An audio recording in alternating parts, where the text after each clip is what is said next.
الماس lectures میں خوش آمدید۔ اردو ادب کے شاہکاروں سے باخبر رہنے کے لیے چینل کو سبسکرائب کریں۔ تو آج ہمارے پاس اردو ادب کے مشہور افسانے نامی کتاب سے 5 شاہکار کہانیاں ہیں۔ جی بالکل۔ لیکن ہم صرف ان کا خلاصہ بیان نہیں کریں گے، ہم ان کہانیوں کی روح میں اترنے کی کوشش کریں گے، ان کے اندر چھپے سوالات کو ڈھونڈیں گے۔ بالکل، کیونکہ عظیم ادب کی یہی تو نشانی ہوتی ہے نا؟ جی، یہ صرف واقعات بیان نہیں کرتا، بلکہ انسانی فطرت کی ان گہرائیوں کو چھوتا ہے جو کبھی نہیں بدلتی۔ پریم چند کی غربت ہو یا منٹو کی تقسیم، یہ کہانیاں آج بھی ہمارے ارد گرد بکھری پڑی ہیں، بس کردار اور جگہیں بدل گئی ہیں۔ بالکل۔ تو آئیے سفر کا آغاز کرتے ہیں پریم چند کے شہرہ آفاق افسانے کفن سے۔ کہانی بہت سیدھی سادھی لگتی ہے، گھیسو اور اس کا بیٹا مادھو، 2 انتہائی کاہل اور کامچور انسان۔ جی، اور اندر جھوپڑی میں مادھو کی بیوی بدھیا درد سہ میں مبتلا ہے، اور یہ دونوں باہر بیٹھ کر چوری کے آلو بھن کر کھا رہے ہیں۔ یہ منظر پڑھتے ہوئی ایک جھٹکا سا لگتا ہے۔ اور یہی جھٹکا تو پریم چند کا مقصد ہے۔ وہ قاری کو آرام سے بیٹھنے نہیں دیتے، وہ فوراً یہ سوال سامنے رکھ دیتے ہیں کہ یہ بے حسی آئی کہاں سے؟ کیا یہ دونوں کردار پیدائشی طور پر ہی اتنے برے ہیں، یا یہ اس غربت کا نتیجہ ہے جس نے ان سے ان کی انسانیت ہی چھین لی ہے؟ اور یہ بے حسی تو انتہا پر پہنچ جاتی ہے جب بدھیا مر جاتی ہے۔ جی، اور یہ دونوں کفن کے لیے جمع کیے گئے چندے کے پیسوں سے شراب پی جاتے ہیں۔ بالکل، شراب پی جاتے ہیں۔ یہاں آ کر اکثر پڑھنے والوں کو ان کرداروں سے شدید نفرت ہونے لگتی ہے، لیکن کیا پریم چند واقعی چاہتے ہیں کہ ہم ان سے نفرت کریں؟ آپ نے بالکل صحیح پکڑا، یہ ایک جال ہے۔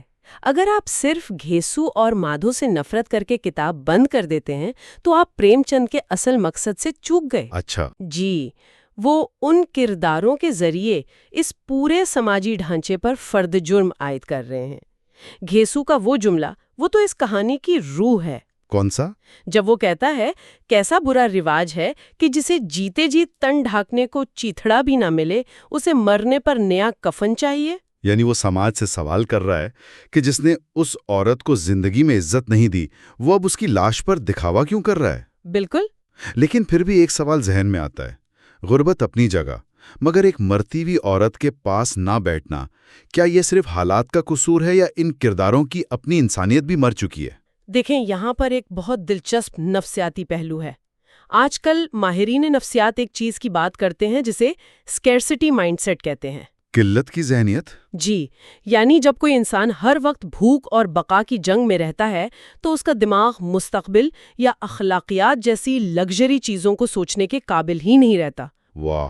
وہ صرف اگلے لمحے اگلی خوراک کا سوچتا ہے۔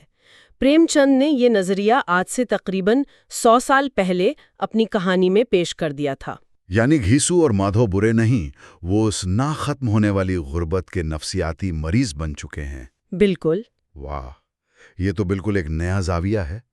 اچھا، تو پریم چند نے ہمیں غربت سے پیدا ہونے والی انفرادی بے حسی دکھائی، اب منٹو اسی بے حسی کو ایک بہت بڑے پیمانے پر دکھاتے ہیں۔ جب پورا ملک تقسیم کے پاگل پن کا شکار ہو جائے۔ جی، ہم بات کر رہے ہیں ٹوبا ٹیک سنگھ کی۔ اور منٹو کا کمال دیکھیے، وہ کوئی تاریخ، فسادات یا سیاسی تقریریں بیان نہیں کرتے۔ نہیں، بالکل نہیں۔ وہ ہمیں سیدھا لاہور کے ایک پاگل خانے میں لے جاتے ہیں۔ حکومت نے فیصلہ کیا ہے کہ مسلمان پاگل پاکستان میں رہیں گے اور ہندو سکھ پاگل ہندوستان بھیجے جائیں گے۔ منٹو کا طنز یہ ہے کہ اس وقت پورے بر صغیر اور ایک پاگل خانے میں کوئی فرق ہی نہیں تھا۔ اصل پاگل وہ نہیں تھے جو سلاخوں کے پیچھے تھے، بلکہ وہ تھے جو سرحدوں کی لکیریں کھینچ رہے تھے۔ کیا بات ہے! اور اسی پاگل خانے میں ایک کردار ہے بشن سنگھ، جو ٹوبا ٹیک سنگھ کا رہنے والا ہے۔ اس کی زبان تو بس ایک جملے میں قید ہے، اوپر دی گر دی اینیکس دی بے دھیانہ دی منگ دی دال of the Pakistan and Hindustan of دی در پھٹے منہ۔ جی، اور وہ بس یہ جاننا چاہتا ہے کہ اس کا گاؤں ٹوبا ٹیک سنگھ کہاں ہے، پاکستان میں یا ہندوستان میں۔ وہ ایک شخص کے بجائے ایک سوال بن جاتا ہے۔ اور یہ شناخت کا سوال ہے۔ اس کے لیے پاکستان یا ہندوستان کا کوئی مطلب نہیں، اس کی کل کائنات اس کا اپنا گاؤں ہے۔ بالکل۔ جب اسے سرحد پر لایا جاتا ہے اور پتہ چلتا ہے کہ ٹوبا ٹیک سنگھ تو ہندوستان میں رہ گیا ہے تو وہ آگے جانے سے انکار کر دیتا ہے۔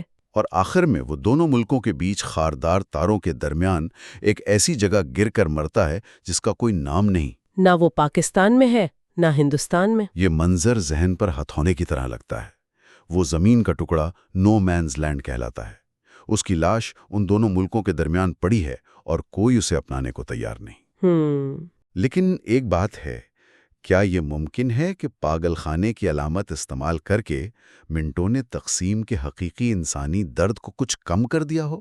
مطلب اسے ایک ادبی چال میں بدل دیا ہو؟ یہ ایک بہت اہم سوال ہے۔ کئی نقاد یہ بات کرتے بھی ہیں، لیکن میرے خیال میں منٹو اس کے برعکس کرتے ہیں۔ اچھا؟ وہ اس پاگل پن کی علامت کے ذریعے ہمیں اس عالمیے کی ایبسرڈٹی، اس کی بے معنویت کا احساس دلاتے ہیں۔ وہ دکھاتے ہیں کہ جب منطق اور انسانیت ختم ہو جائے تو اس صورتحال کو بیان کرنے کے لیے صرف پاگل پن کی زبان ہی بچتی ہے۔ صحیح۔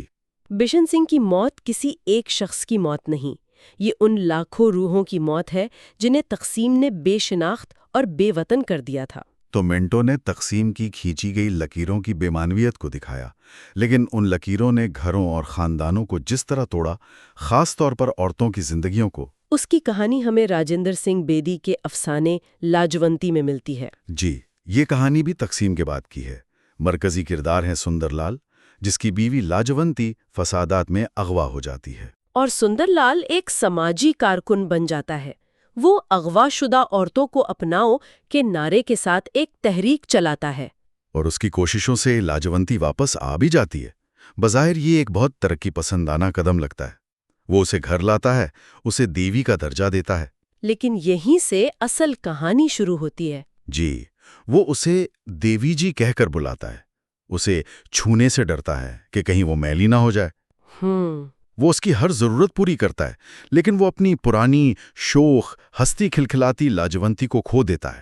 اب گھر میں ایک عورت نہیں، ایک زندہ لاش ہے جو ہر وقت سہمی رہتی ہے۔ بالکل، اس نے لاجونتی کو واپس تو پا لیا، لیکن اس کی روح کو ہمیشہ کے لیے مار دیا۔ بیدی یہاں معاشرتی منافقت کی پرتیں اتار رہے ہیں۔ سندر لال نے لاجونتی کو ایک انسان کے طور پر قبول نہیں کیا، بلکہ اپنی سماجی عزت اور ترقی پسندی کی علامت کے طور پر قبول کیا ہے۔ تو اس کا مطلب ہے کہ سندر لال کی محبت بھی ایک دکھاوا تھی؟ وہ اسے بچا نہیں رہا تھا بلکہ اپنی انا کی تسکین کر رہا تھا؟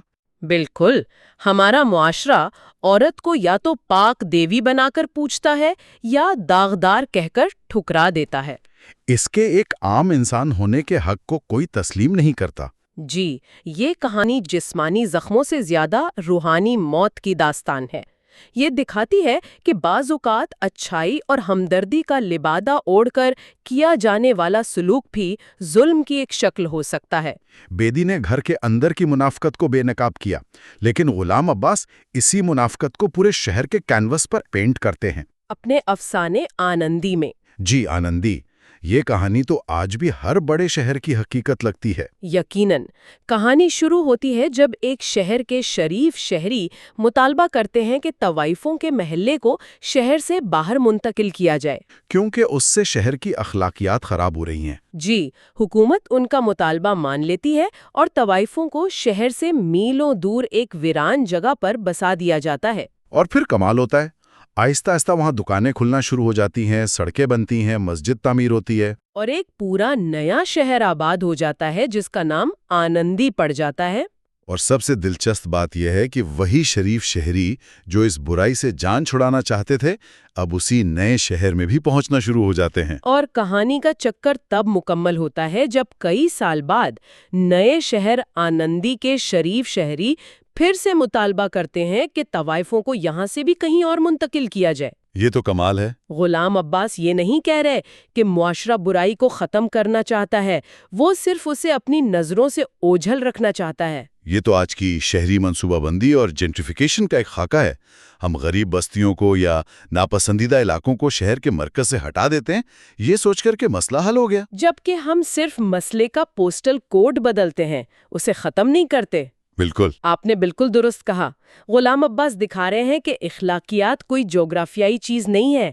اصل مسئلہ طوائف نہیں، بلکہ وہ شرافت کا دکھاوا ہے جو دن کی روشنی میں ان سے نفرت کرتا ہے اور رات کے اندھیرے میں انہیں ڈھونڈتا ہے۔ یہ کہانی انسانی فطرت پر ایک لازوال تبصرہ ہے۔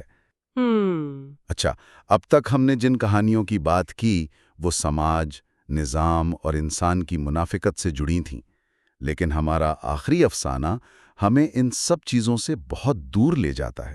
ایک بالکل مختلف روحانی دنیا میں اشفاق احمد کا گڈریا۔ جی، گڈریا۔ یہ کہانی داؤ جی نامی ایک چرواہے کی ہے۔ وہ صرف ایک چرواہا نہیں، وہ اپنی بھیڑوں سے عشق کرتا ہے۔ وہ انہیں ناموں سے پکارتا ہے، ان سے باتیں کرتا ہے، ان کے دکھ سکھ کو محسوس کرتا ہے۔ وہ ان کا مالک نہیں، ان کا محافظ ہے، ان کا دوست ہے۔ اور اس کی محبت کا مرکز اس کی ایک سیاہ بھیڑ کالی ہے۔ لیکن کہانی میں موڑ تب آتا ہے جب کالی بیمار ہو کر مر جاتی ہے۔ یہ واقعہ داؤ جی کی دنیا کو تہس نہس کر دیتا ہے۔ وہ شدید غم میں ڈوب جاتا ہے۔ یہ صرف ایک جانور کا مرنا نہیں ہے، یہ اس کے لیے محبت کے تصور کا خاتمہ ہے۔ بالکل۔ اور یہاں سے اشفاق احمد ہمیں مادی محبت سے روحانی عشق کے سفر پر لے جاتے ہیں۔ داؤ جی کا دکھ اسے ایک گہری سوچ کی طرف لے جاتا ہے۔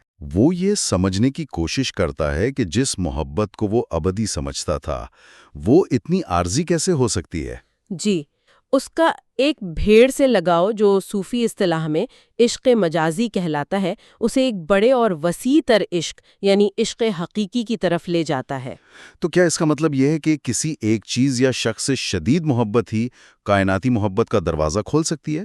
اشفاق احمد کا یہی فلسفہ ہے۔ وہ کہتے ہیں کہ حقیقی روحانیت دنیا کو ترک کرنے میں نہیں، بلکہ دنیا کی کسی چیز سے اتنی شدت سے محبت کرنے میں ہے کہ وہ چیز خود آپ کے اور خدا کے درمیان ایک پل بن جائے۔ اچھا۔